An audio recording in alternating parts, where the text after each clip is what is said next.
What is up, guys? It's Mateo's 2020 Politics here, and today I'm going to be discussing the 9th presidential debate. So in case if any of you guys were wondering if I was losing interest in politics, losing interest in the debate specifically, I wasn't. And I know that I never made any videos on the 7th and 8th debate because lots of stuff was happening at the time, so I was kind of busy. But also, I just genuinely didn't really enjoy the 7th and 8th debates. But the 9th, I really enjoyed it, so there's a reason why I'm going to make this video, which is because I love the 9th debate. It's probably the second best of all time, throughout this election cycle. The 3rd debate was the best, in my opinion. The 6th was okay, but the 3rd is the best. And the 9th has been the second best. Because the 3rd was the one where Julian Castro attacked Joe Biden saying, did you just forget what happened 2 minutes ago? There was much of drama. Kamala Harris was laughing all the time. Just a really all-around interesting debate. But this one was interesting because of Mike Bloomberg. And let's just all be honest. One of the main reasons why we enjoyed this debate, or wanted to see it at all, was because of Mike Bloomberg. And after I discuss the highlights of the video, I will be talking about my personal opinions of Michael Bloomberg. So the awards for the debaters. Winner, Elizabeth Warren. Now, originally I placed her as the second after, the original person I planned to be the number one winner.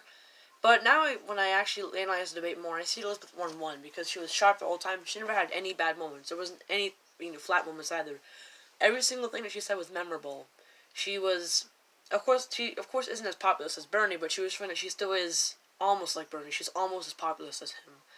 And she's going down in polls for one reason, and I've talked about this before. She doesn't have a clear identity, because her whole campaign, in a nutshell, is basically, I'm just like Bernie, but less progressive, less populist. And it just doesn't really give you a clear identity, because you're basing your campaign off of one other candidate, because you're just like him, but less extreme. But she kind of differentiated herself in this debate, especially when she was just badgering Michael Bloomberg over and over and over again about, his sexist remarks, his misogynistic remarks, his record. She did a great job, so props to Elizabeth Warren. It'll probably give you a bit of a boost in polls. Second winner, Bernie Sanders.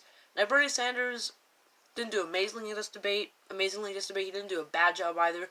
He was just typical Bernie. And typical Bernie is good because Bernie typically does very well. So he doesn't need to do extra well in order to do a good job in debate. He just does well automatically. So he did very well in this debate. He would talk, especially when they were talking about healthcare briefly, and he was talking about how many people were uninsured, have gone bankrupt because they can't pay for their, current medical bills under his current system. So he went full Bernie mode.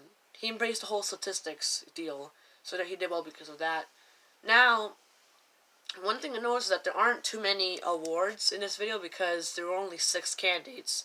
And back when there were like 10 candidates in the debate, I had quite a few awards, but we only have 4 this time. We have the winner, second loser, and loser.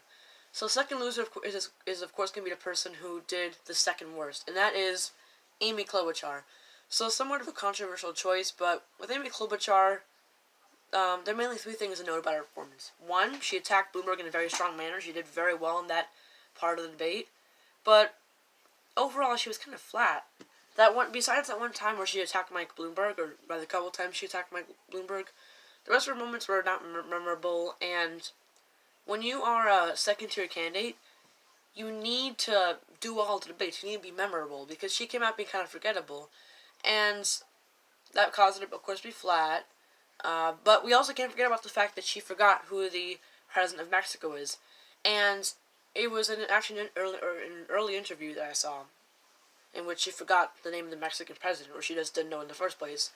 So when they brought it up at the debate, it was inevitable, but there's no real way to defend yourself from that. There's no way to defend yourself from you just not knowing who the Mexican president is, and you're running for president in 2020, when Mexico has played such an important part in our own politics of this country.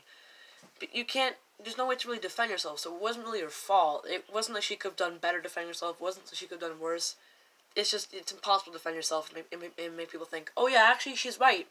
It wasn't that bad that she forgot the name of the Mexican president. No, there's no way to actually come out of that defending yourself well. It's just impossible to defend. So it's not really her fault. But that, in addition to her just being kind of flat and typical silly jokester style Amy Klobuchar just didn't really do too well because once again she was kind of flat. Didn't know she didn't do a good job defending herself on not knowing who the Mexican president is, which once again isn't her fault. There's no real way to defend herself. And once again, in addition to that, the typical Amy Klobuchar who makes these corny jokes that just aren't too funny came out. So, sure, she did well attacking Mike Bloomberg, but overall, I wouldn't say her debate performance was too good. It wasn't bad, but it was definitely leaning towards the bad side. Pretty mediocre. You could say lackluster. It wasn't. She never got destroyed in a moment, but she was just flat the whole time. So and now for the main loser, I'm not gonna. I don't even have to announce his name. It's Michael Bloomberg, guys. Obviously, it was unanimously agreed that Michael Bloomberg lost this debate badly. I mean, it was funny because I was really excited to watch this debate because of Michael Bloomberg. I was excited to see how he would debate. I knew he was had a much colder personality when compared to other candidates. As my grandmother has described him, he is the only candidate who is not charming. That's what my grandmother describes him, and that's very true actually. Because while every candidate, Amy Klobuchar, is always cracking jokes and trying to be funny, Michael Bloomberg was just dead serious the whole time. And at some point when he was getting interrupted, he would just say, "Hush, let me speak." And to some people, that might actually rally them up and hype them up to support him because people like aggression, just like me. But on the other hand, people might just see that and be like, "Oh, this guy isn't friendly." And I hate to say it, but in many ways, Michael Bloomberg represents the typical New Yorker, the stereotype of people from my city. That one cranky guy in the middle of rush hour is trying to get through Times Square. That's just like that. He's that person. You don't really see too many of those people in New York City, but he represents the New York City, the typical New Yorker stereotype. So, enough of his personality. It doesn't really matter too much. His actual debate performance was awful, really, because Bernie Sanders attacked him for stop and frisk. Elizabeth Warren attacked him for his misogynistic remarks. Amy Klobuchar and a bit of Mayor Pete both attacked him for flooding the airways with ads. Joe Biden a bit of a mixer, so he was attacked by everybody. I love it. I love how he stepped on stage, and a few minutes later, he had gotten bullied by every single candidate on stage, all 5 of them. And I told my mother while we were watching the debate live, he got destroyed before he even spoke, because the first person to speak was Bernie Sanders. He hammered him on stop and frisk, which is a terrible policy that was implemented. Shouldn't have ever been implemented. So he was hammered for that, and in a way that means he was destroyed before he even spoke. He didn't speak yet, and Bernie Sanders already wrecked him. He was done since the very beginning. And there's no way to really heal from that, because even if he had done very well from after that point where Bernie hammered him on stop and frisk, he still would be, at the very best for him,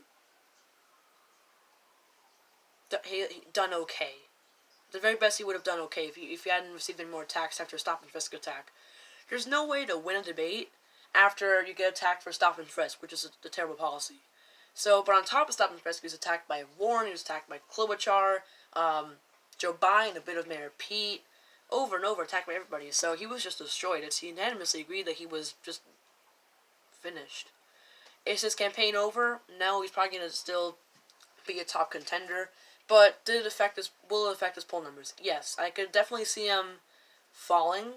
At the very least, plateauing, because he was surging lately. But he's probably going to fall by a few percentage points because of how bad his debate performance was. I think this is going to go down in the history books as one of the worst debate performances of all time. One of the worst. One of the worst. Along with Al Gore in one of the 2000 debates, Rick Perry in the 2012 Republican presidential primary debate. So, it's going to be written in the history books. It's going to be written in the history folks. Folks. I mix up the words. Because he never had a good moment. The whole damn time he was getting hammered and just couldn't defend himself well. But to be fair with him, he landed in the same trap as Amy Klobuchar, in a sense that they had no real way to defend yourself. There's no way to defend yourself from implementing stop and frisk, saying misogynistic remarks, flooding the airways, buying your way out to the presidency, or at least attempting to. There's no way to defend yourself. So, there's no way he would defend himself and made the audience walk away saying, "Oh, Michael Bloomberg did pretty well." No, he was bound to get destructed. A term I use a lot. He was bound to get destructed. That's exactly what happened. So I'll probably make some highlights of this debate because I really actually enjoyed it. Probably all of them are going to include Michael Bloomberg. So, once again, the awards. Winner, Elizabeth Warren. Second winner, Bernie Sanders. Second loser, Amy Klobuchar. And main loser, Michael Bloomberg. So, see you guys later, and bye.